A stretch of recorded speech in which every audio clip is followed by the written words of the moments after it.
deň. Dobrý deň. Ďakujeme krásne. Ema Krystal, tak to je naozaj krásny názov. Ako vám to napadlo? Ja podnikám alebo venujem sa očnej optike od roku 2003 a vtedy kamarát robil v Zlatých stránkach a dal mi taký marketingový ťah a ten marketingový ťah bol v tom, že daj si názov optiky taký, aby bol na začiatku ABC. To slovo krystal ďalej charakterizuje nejakú čistotu, nejaký taký poriadok a tak, a to ja mám veľmi rada. A teraz naozaj, keď aj pri pohľade na váš Instagram vidno, že tie trendy naozaj držíte a venujete sa aj marketingu. Čo ste si povedali, že váš softwarový provider prišiel s ponukou, že poďme točiť video? Pre mňa to bolo cťou natočiť takéto video len z toho dôvodu, že ten TIS je neskutočný. Je to úžasná vec, úžasný pomocník, takže chcela som podporiť a ukázať aj tým optikom, že niečo také je a optometristom, aby teda využili túto možnosť a pre mňa to bolo vlastne tento dôvod. A inak, ja viem, že teda vy tu máte viacero pobočiek v tomto kraji. Je to možno, že aj taká pomôcka pri manažovaní tých pobočiek?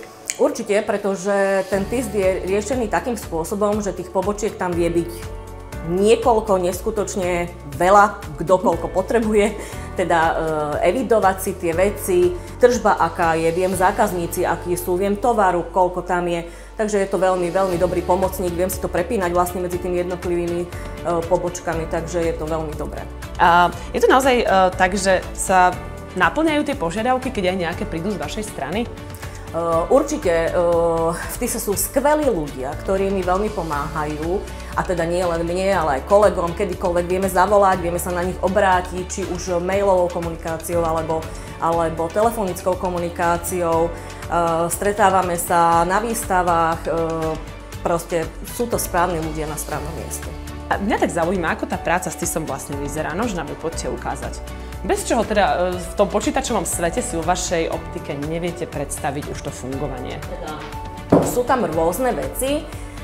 Základnou vecou je nejaká databáza klientov, čiže máme nejakého nového klienta, ktorého si tam vieme zaevidovať. Ďalšou teda vecou je skladové hospodárstvo, kde je nákup, kde je predaj, vieme, ktorý tovar treba doplniť, ktorý tovar treba znížiť cenu, dať nejakú zľavu. V neposlednom rade tam máme podchytené vlastne poisťovne, keďže každá poisťovňa dáva určitú zľavu detskému pacientovi, tak vieme si to tam ponahrávať a následne vyfaktúrovať a poposielať tým poisťovňam podklady. Po tých vašich dlhoročných skúsenostiach, čo, optika s TISom alebo optika bez TISu? Jednoznačne optika s TISom. Nenašla som na trhu, a teda ja som ten typ, ktorý hľadá veľa vecí na trhu. Nenašla som na trhu lepší program, ktorý v podstate sa venuje týmto veciam, takže jednoznačne s TISom.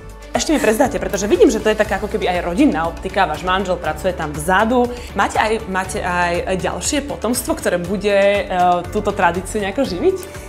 To neviem, to je asi fakt hudba budúcnosti, pretože mám syna, ktorý je očný optik, ale zostal mi v Brne, takže uvidíme, že či sa vrátim späť domov. Veľmi pekne ďakujeme, že ste boli účastníčkou týchto videí, kde naozaj skúmame a pozeráme sa na klientov, optikov, optometristov, ktorí robia svoju prácu, veľmi zaniete. Takže z Košíc pre vás, nech sa páči. Ďakujem veľmi pekne za túto možnosť v podstate dať ten TIS ďalej do sveta nášho optického. Veľmi pekne ďakujem aj za darček. Díky moc.